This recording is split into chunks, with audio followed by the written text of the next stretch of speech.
प्रदेश के मुख्यमंत्री हेमंत बिश्व शर्मा पर मैं एक चार्जशीट ला रहा हूं, जो सर्वविदित है। आप लोग मीडिया के सब जिम्मेदार लोग हो, आपको सब कुछ पता है। लेकिन प्रदेश के मुख्यमंत्री मुख्य मुद्दों से ध्यान भटकाने के लिए इधर उधर की बातें कर रहे हैं। उनसे पूछना चाहता हूं कि आप बिना कुछ इधर उधर की बात किए, जो कुछ सवाल मेरे हैं, कांग्रेस के हैं, उनका सीधा जवाब। ये आप पर एक चार्जशीट है, एक आरोप पत्र है, और ये 35 साल से लेके अब तक का है। 1991 में प्रदेश के मुख्यमंत्री हेमंत बिश्व शर्मा जी पान बाजार पुलिस स्टेशन में उल्फा के नाम पे एक्सटॉर्शन में पकड़े गए थे, और उन पर टाडा लगा था, और 15 दिन वो पुलिस रिमांड पे थे। बहुत बड़ी बात है। उनके अपने किचन में वो रिवॉल्वर के साथ पकड़े गए, और जो उसी साल 91 में मानवेंद्र शर्मा मर्डर केस की बात, जो भी हमारे प्रदेश के कांग्रेस के अध्यक्ष और डिप्टी लीडर लोकसभा गौरव गोगोई जी ने बात रखी है कि मानवेंद्र शर्मा मर्डर केस में वो अपनी स्थिति स्पष्ट करे। मैं ऐसा मानता हूं कि वो फाइल खुलनी चाहिए। प्रदेश के मुख्यमंत्री जब वो हेल्थ मिनिस्टर थे, तो टेरर फंडिंग नॉर्थ कछार हिल्स ऑटोनमस काउंसिल में 1000 करोड़ की टेरर फंडिंग के मामले में उनका नाम आया था। उसके बारे में भी अपनी स्थिति स्पष्ट करें।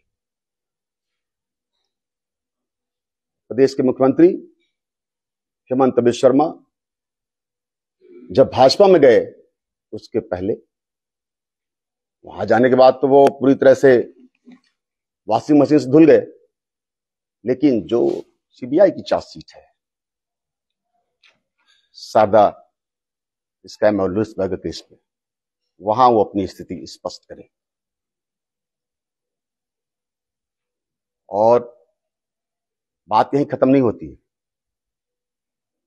प्रदेश के मुख्यमंत्री तो छोड़िए, वो कहा करते हैं आजकल, बहुत मैं देखा एक दो बार, वो कहीं देखा उन्होंने वो कहते हुए कह रहे हैं कि अरे मेरे पास तो कोई कुछ है नहीं, मैं सब कुछ मुझे कुछ जरूरत पड़ती है तो मैं अपनी धर्मपत्नी से मांग लेता हूं। मतलब उनकी धर्मपत्नी उनको यदि कभी कुछ पैसे रुपए की बड़ी जरूरत पड़ती है तो अपनी धर्मपत्नी से मांग लेते हैं, ऋण की भुइयां जैसे। ऐसा वो स्वयं कह रहे हैं। क्या उनकी धर्मपत्नी शादी से पहले अपने मायके से ये अकूत संपत्ति, जिसका कोई हिसाब किताब ही नहीं है, लेके आई थी क्या?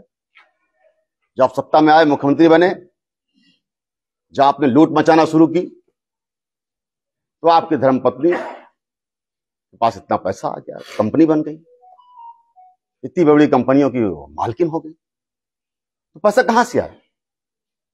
ये पैसा आया कहां से? इस पर अपनी स्थिति स्पष्ट करें। और जब सारा देश, लाखों लाख लोग जीवन मृत्यु के बीच संघर्ष कर रहे थे, अपनी जान गंवाए, मैं मानता हूं कि 50-60 लाख लोग तो ऑफिशियल रिकॉर्ड में है कि इस देश में कोविड के टाइम में लोग मरे, अपनी जान दे दी, ऑक्सीजन के अभाव में, दवाई के अभाव में। उस टाइम पे उनकी धर्मपत्नी पीपी घोटाले में लिप्त थी। और ये फ्लाईओवर जो यहीं से निकला, क्या है, क्या किया गया था उसमें, कौन सा फ्लाईओवर स्कैम, उस पर बताएं। अपनी स्थिति स्पष्ट करें, उनकी धर्मपत्नी स्पष्ट करें अपनी स्थिति। चाहे माजुली की लैंड हो, चाहे काजीरंगा की लैंड हो, चाय बगान तमाम है उनकी लैंड हो, चाहे ये स्कूल बगाईगांव, कहां स्कूल है उसकी, वो कहां से उनके पास इतनी लैंड आ गई। तो ऋण की भुइयां, मैं ऐसा मानता हूं,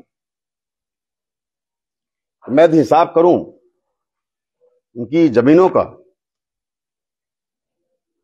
तो इस पे एक थीसिस लिख जाएगी, न केवल आसाम में, आसाम के बाहर किन किन राज्यों में कितनी जमीनें, चाहे कॉलीवॉर की लैंड हो, चाहे वो जो जिसका जो मैंने जिक्र किया वंद्या इंटरनेशनल स्कूल कामरूप का, इसका हो, चाहे तमाम चाय बागान हो,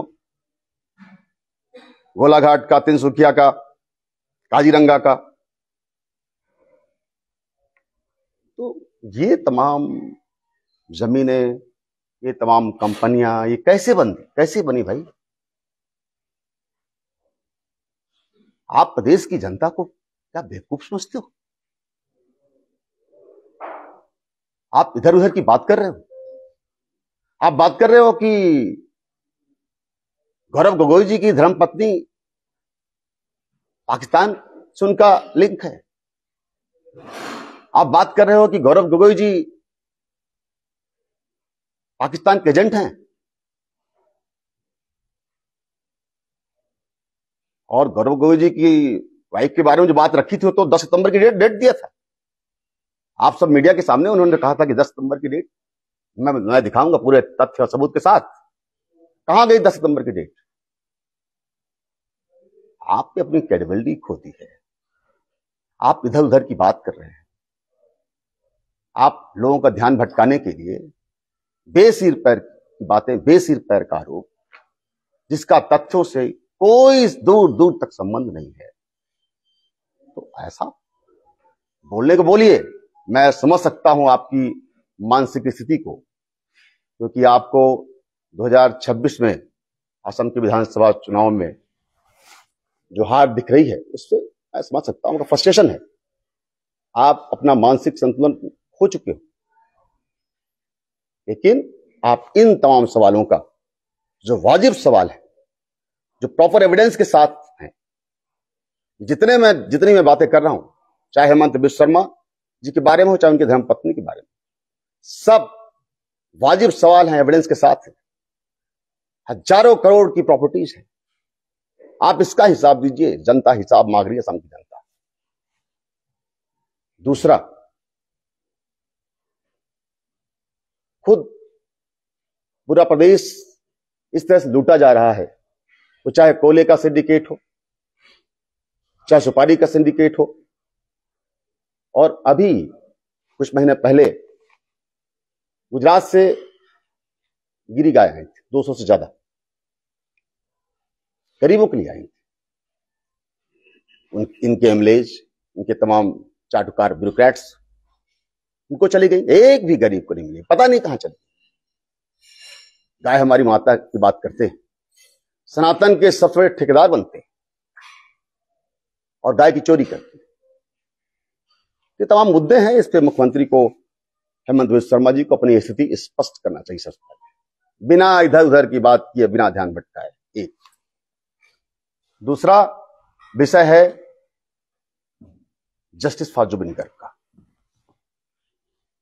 जस्टिस फॉर जुबिन गर्ग का विषय कांग्रेस पार्टी के लिए राजनीतिक विषय नहीं है। कांग्रेस पार्टी के लिए जस्टिस फॉर जुबिन गर्ग का विषय बेहद संवेदनशील और बेहद भावुक विषय है। आप सब लोग, मीडिया के लोग, जिम्मेदार लोग, आप समझते हो जो वीडियो आया था जिसमें जुबिंदा समंदर में जाते हैं और 5-6 स्टेप स्विमिंग करने के बाद वो पास पड़ी बोट को पकड़ने की कोशिश करते हैं। उनको लगा कि वो नहीं कर पाएंगे और बोट को पकड़ नहीं पाते और अचेतन हो जाते। मैं उस समय उस वीडियो को देखा। उसमें जुबिंदा के आसपास 10 मीटर की दूरी के अंदर ही 12 से 15 लोग रहते हैं और एक भी व्यक्ति जुबिंदा को बचाने की कोशिश नहीं करता। उस वक्त आपको नहीं लगा था कि जुबिंदा की हत्या हुई है, ये साजिश है, ये मृत्यु नहीं है? मैं 24 घंटे के अंदर वो वीडियो मेरे पास कहीं से आया और मैं सोशल मीडिया में देखा। वहीं मैं 100% क्लैरिटी के साथ अपने कांग्रेस साथियों से कहा था कि मृत्यु नहीं है, हत्या है। मुख्यमंत्री को अभी 75 डेज बाद याद आता है कि वो हत्या है। सदन में अभी बोले हैं तो हत्या है। अरे आप प्रदेश के मुख्यमंत्री हो, होम मिनिस्ट्री आपके पास है, ये इसकी जांच पड़ताल कराना आपका काम था। आपको 75 डेज बाद आपकी नींद खुली और आप कह रहे हो ये हत्या है। तो समझना होगा, ऐसी शख्सियत, मैं ऐसा मानता हूं कि इस प्रदेश का जब तक जुबिंदा थे इस दुनिया में, शायद उतना लोग उनको समझ नहीं पाए तो क्या शख्सियत थे। जब जुबिंदा की मृत्यु हुई और जब उनका पार्थिव शरीर आया और अंतिम संस्कार तक जो मैंने देखा है, लगभग 50 लाख लोग उनका अंतिम दर्शन किए। वर्ल्ड रिकॉर्ड है ये। कितनी बड़ी शख्सियत थी जुबिंदा। असम ने अपना सबसे लायक बेटा खोया है, वो बेटा जो असम के कल्चर को, असम के भाईचारे को, असम में एक एक गरीब के लिए दर्द महसूस करता था। वो केवल सिंगर, कंपोजर और आर्टिस्ट नहीं थे। जुबिंदा इस प्रदेश के सबसे बड़े मसीहा थे गरीबों के। जो व्यक्ति 40 भाषा में 40,000 से ज्यादा गाना गाए हो और जब उनकी मृत्यु होती है तो उनके अकाउंट में मात्र 10,000 रुपए रहते हैं। आप समझ सकते हैं 40,000 गानों की रॉयल्टी कितनी होती है।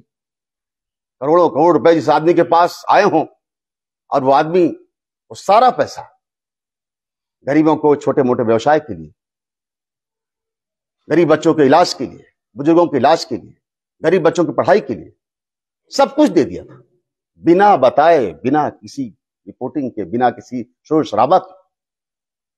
आप सोचे कितनी बड़ी शख्सियत थी।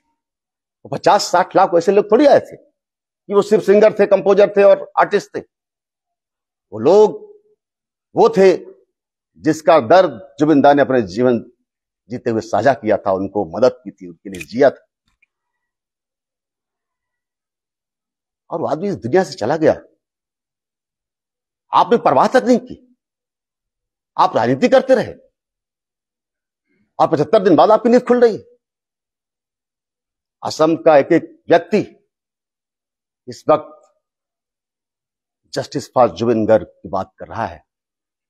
आप ध्यान भटकाने की बात मत करो, इधर उधर के मुद्दों की बात मत करो। ये सब चलता रहेगा, होगा, लेकिन असम ने सबसे लायक बेटा खोया है। और मैं ऐसा मानता हूं कि शायद असम उनके जीते जी उनको समझ नहीं पाया को क्या थे।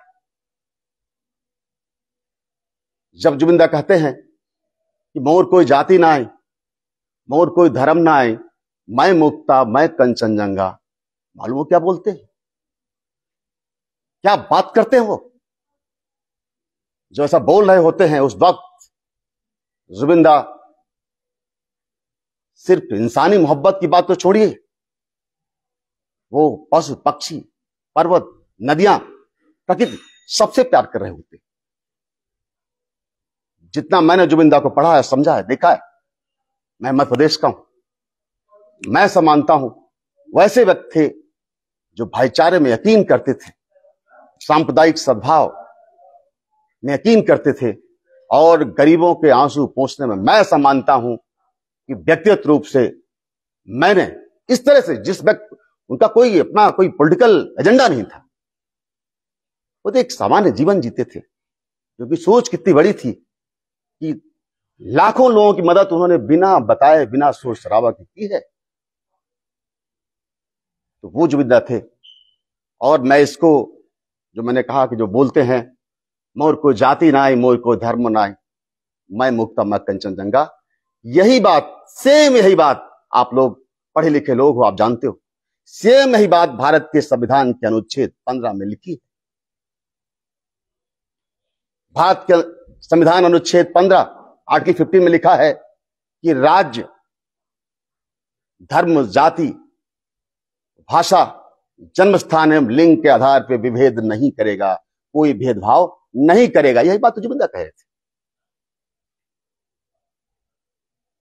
और यही बात कांग्रेस कह रही, यही बात नेता प्रतिपक्ष लोकसभा राहुल जी कह रहे हैं।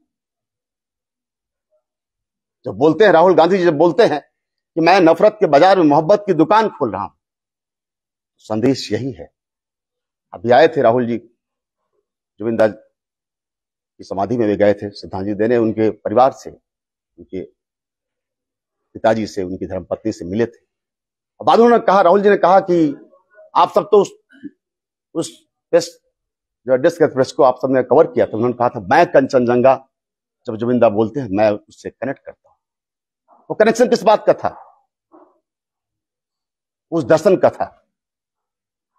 तो हमारा जो जस्टिस फॉर जुबिन गार्ग की बात कर रहा हूं, तो मैं ये प्रदेश के मुख्यमंत्री हेमंत बिस्वा शर्मा जी से कहना चाहता हूं, इस प्रदेश ने, असम ने अपना सबसे लायक बेटा खोया है। देर मत कीजिए, इधर उधर की बात मत कीजिए।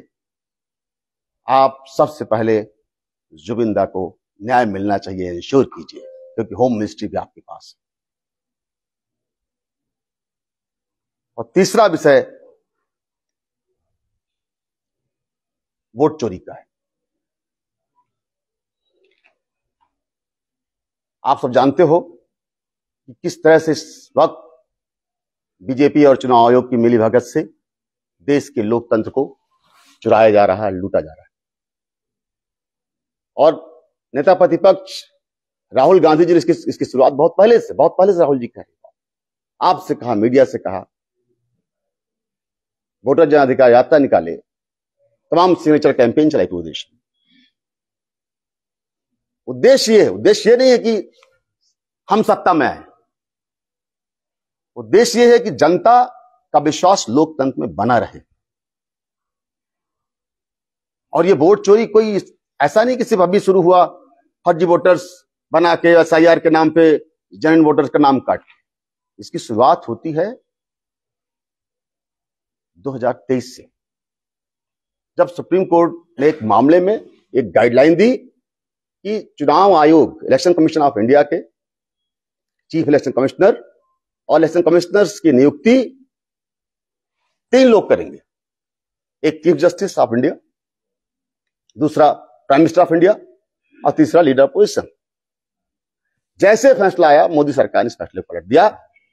उनको लगा अरे ये चीफ जस्टिस हमारे मन की बात नहीं सुना, तब तो election commission free and fair election कराएगा, बात बिगड़ जाएगी। तो उसमें डाल दिया क्लॉज, चीफ जस्टिस को बाहर किया और 3 लोगों का नाम जरूर आया उसमें, एक प्राइम मिनिस्टर, दूसरा होम मिनिस्टर और तीसरा लीडर अपोजिशन।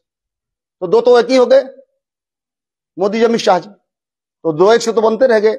इसीलिए फिर ज्ञानेश कुमार जैसे व्यक्ति चीफ इलेक्शन कमिश्नर बनते हैं और मोदी और भाजपा के साथ मिलकर इस देश के लोकतंत्र को लूट रहे हैं। और यहीं तक बात खत्म नहीं हुई। कहीं ऐसा ना हो कि कल कोई नई सरकार आए और उस इलेक्शन कमिश्नर पे कोई उसे टेन्योर में जो कुछ किया है उस पर कोई कार्रवाई हो। तो एक और क्लॉज जुड़ा कि इलेक्शन कमीशन जो भी काम करेगा, इलेक्शन कमिश्नर्स जो भी काम करेंगे अपने कार्यकाल में, जो भी गड़बड़ी करेंगे, उस पर कोई केस मुकदमा, कोई कार्रवाई नहीं होगी। इंश्योर किया, पहले चोर तय किया कि ये व्यक्ति चोरी करेगा, इसे चोरी करवाएंगे। फिर उसका इंश्योर किया कि तुम चोरी करना, तुम्हारी चोरी पकड़ी नहीं जाएगी, इंश्योर करता हूं। फिर चोरी करवानी शुरू की। 2024 के लोकसभा आपने देखा होगा, सबने देखा जिस तरह से राहुल गांधी जी को जन समर्थन मिल रहा था पूरे देश में। जब वो संविधान की किताब और सामाजिक न्याय के संकल्प के साथ निकले, पूरे देश में जिस तरह से जन समर्थन मिल रहा था, ऐसा लग रहा था कि इंडिया ब्लॉक की सरकार बनेगी और राहुल गांधी जी प्राइम मिनिस्टर बने। क्या हुआ? निश्चित तौर पर कांग्रेस की सीट 52 से 100 पहुंची, डबल हुई। और जो 400 पार की बात कर रहे थे वो 303 से 240 पे आ गए। सरकार बैसाखी पे आ गई। एक तरफ नीतीश कुमार की बैसाखी है, दूसरी तरफ चंद्रबाबू नायडू जी। मोदी बैसाखी पे तो आए लेकिन सरकार बना ले गए ना। और खुद स्वयं प्रधानमंत्री बनारस से, आप सबने भी उस चीज को कवर किया होगा, पहले 7 राउंड पीछे रहते। अपडेट जो 7 राउंड का है, प्राइम मिनिस्टर पीछे चल रहे हैं। प्राइम मिनिस्टर काशी से, बनारस से 7 राउंड तक पीछे चल रहे हैं लगातार। सोचिए, प्राइम मिनिस्टर विश्वगुरु पीछे चल रहे हैं। अचानक अपडेट देना बंद हो गया इलेक्शन कमीशन का, और सीधे डिक्लेयर होता है कि प्राइम मिनिस्टर 1.5 लाख वोट से जीत गए। तो बनारस का खुद का प्राइम मिनिस्टर का चुनाव, उनकी विक्ट्री वोट चोरी की है। ये ज्ञानेश कुमार जी और बीजेपी की मिली भगत से जो चोरी हो रही वोट की, उससे प्राइम मिनिस्टर स्वयं जीते हैं। और लगभग 70 सीटें लोकसभा की बीजेपी ने 2024 में वोट चोरी जीती। और ये तमाम बातें पूरे फैक्ट्स और फिगर के साथ, पूरे तथ्यों और सबूतों के साथ राहुल गांधी जी ने दिल्ली में कांग्रेस हेडक्वार्टर इंदिरा भवन में मीडिया से बात की है, सारे तथ्य सबूत पेश किए। चाहे 2024 का लोकसभा चुनाव हो, चाहे हरियाणा का चुनाव हो, जिसमें 25 लाख फर्जी वोटर्स जोड़ के ये जीते। वहां तो एक ब्राजील की मॉडल का अच्छी जगह नाम था वोटर लिस्ट में। चाहे महाराष्ट्र का चुनाव हो, जहां 70 लाख फर्जी वोटर्स जोड़ के बीजेपी सरकार बनाई। लोकसभा चुनाव में महाराष्ट्र में इंडिया ब्लॉक 3/4 सीटें जीतता है। और जब विधानसभा चुनाव होता है 4 महीने बाद, तो बीजेपी सरकार बनाती है महाराष्ट्र। और अभी हाल में आपने बिहार का रिजल्ट देखा होगा। SIR के नाम पे इन्होंने 65 लाख वोटर्स का नाम काटा, और वहां भी वोट चोरी सरकार बनाई। तो सवाल यह है कि कोई भी जीते, ये तो लोकतंत्र है, जनता मालिक है, लेकिन जनता को यह विश्वास होना चाहिए, हर पॉलिटिकल पार्टीज को विश्वास होना चाहिए कि लोकतंत्र में जो एक व्यवस्था है चुनाव की, वो स्वतंत्र एवं निष्पक्ष हो रहे हैं। यह विश्वास बहुत जरूरी है। जब इस विश्वास टूट जाएगा जिस दिन, वो दिन बात खत्म हो गई। भारत की क्या खूबी, इस देश की खूबी क्या है? यही तो है कि इसका लोकतंत्र बहुत मजबूत है। तो मैं यहां ये भी बात रख रहा हूं, ये लोकतंत्र में जनता का विश्वास बना रहे, ये भी इंश्योर करना होगा। ये तमाम कुछ महत्वपूर्ण बातें थी, इसी विषय पे हम आपसे बातचीत करने आए।